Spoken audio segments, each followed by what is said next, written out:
Hello friends, welcome to என் சமையலறை channel.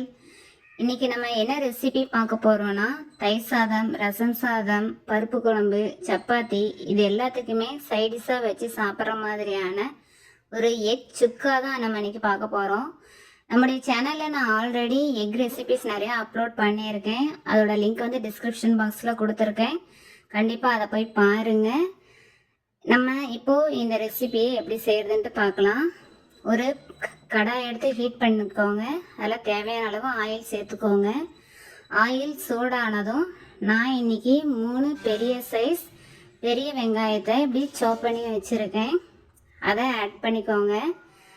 ஆயிலில் add பண்ணிவிட்டு நல்லா வதக்கி விடுங்க. வெங்காயம் நல்லா வதங்கி வரட்டும். வெங்காயம் நல்லா வதங்கி வரத்துக்கு கொஞ்சம் உப்பு ஆட் பண்ணிக்கோங்க. நமக்கு வெங்காயம் வந்து சீக்கிரமாகவே வதங்கி வந்துடும். நல்லா வதக்கி விடுங்க. வெங்காயம் நல்லா வதங்கி இந்த ஸ்டேஜுக்கு வந்ததும் இதில் இப்போது நம்ம வந்து 1 ஸ்பூன் அளவுக்கு நான் இஞ்சி பூண்டு பேஸ்ட் ஆட் பண்ணியிருக்கேன். அதையும் சேர்த்து நல்லா மிக்ஸ் பண்ணி விடுங்க. இஞ்சி பூண்டு பச்சை வாசனை நல்லா போகிற வரைக்கும் அதை நல்லா வதக்கி விடுங்க. இது கூடவே நான் இன்னைக்கு 2 மீடியம் சைஸ் தக்காளி இப்படி பொடியாக கட் பண்ணி ஆட் பண்ணியிருக்கேன். இது கூட கொஞ்சம் கருவேப்பிலை ஆட் பண்ணிக்கோங்க.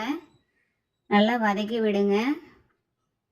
தக்காளி நல்லா வெந்து மசிஞ்சு வர்ற அளவுக்கு நல்லா வதக்கி விடுங்க. பார்த்தீங்கன்னா தெரியும், நமக்கு இந்த அளவுக்கு நல்லா வதங்கி வந்திருக்கணும். இப்போ அதில் மசால் பொருளை ஆட் பண்ணலாம்.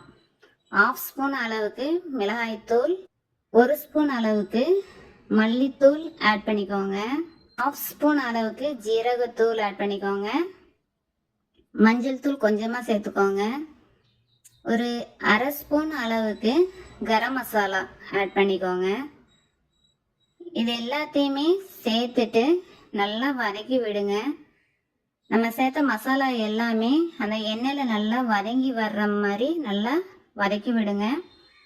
அடுப்பு மீடியம் ஃப்ளேமில் வச்சுக்கோங்க. மசாலா நல்லா வதங்கி அந்த பச்சை வாசனை எல்லாம் போகட்டும். இப்போ பார்த்தீங்கன்னா தெரியும், நமக்கு மசால் பச்சை வடை எல்லாம் போயிட்டு அந்த எண்ணெய் பிரிஞ்சு வந்திருக்கு.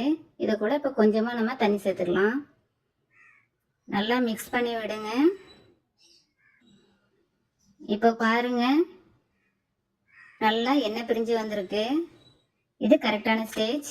இது ஒரு ஓரம் இருக்கட்டும். இப்போ நம்ம ஒரு 6 பாயில்டு எக் தான் நான் இன்றைக்கி எடுத்திருக்கேன்.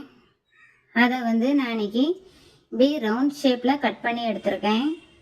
நீங்கள் உங்களுக்கு எந்த ஷேப்பில் கட் பண்ணணுன்ட்டு நீங்கள் விரும்புகிறீங்களோ அந்த ஷேப்பில் கட் பண்ணி எடுத்துக்கலாம். இங்கே கிரேவி நல்லா ரெடி ஆகிட்டுருக்கு. இப்போது இந்த கிரேவி கூடவே நம்ம கட் பண்ணி வச்சுருக்கக்கூடிய முட்டைகளை வந்து நம்ம சேர்க்க போகிறோம்.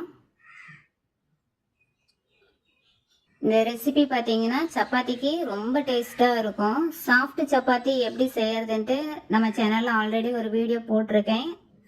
அதோட லிங்கை மேலே பின் பண்ணியிருக்கேன். கண்டிப்பாக அதை விசிட் பண்ணி பாருங்கள். முட்டைகளை சேர்த்துட்டு நல்லா மெதுவாக கிளறி கொடுங்க, இல்லைன்னா அரிஞ்சு போயிடும். இது கூடவே தேவையான அளவு மல்லித்தலை ஆட் பண்ணிக்கோங்க.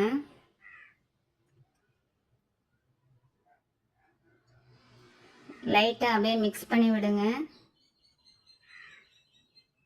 ரொம்ப போட்டு கிளற வேண்டாம். இந்த அளவுக்கு மிக்ஸ் ஆகி வந்தாலே போதுமானதாக இருக்கும். ரொம்ப சிம்பிள்.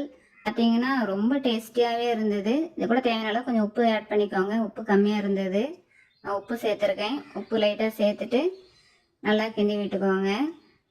அவ்வளோதான் இந்த ரெசிபி. கண்டிப்பாக ட்ரை பண்ணி பாருங்கள்.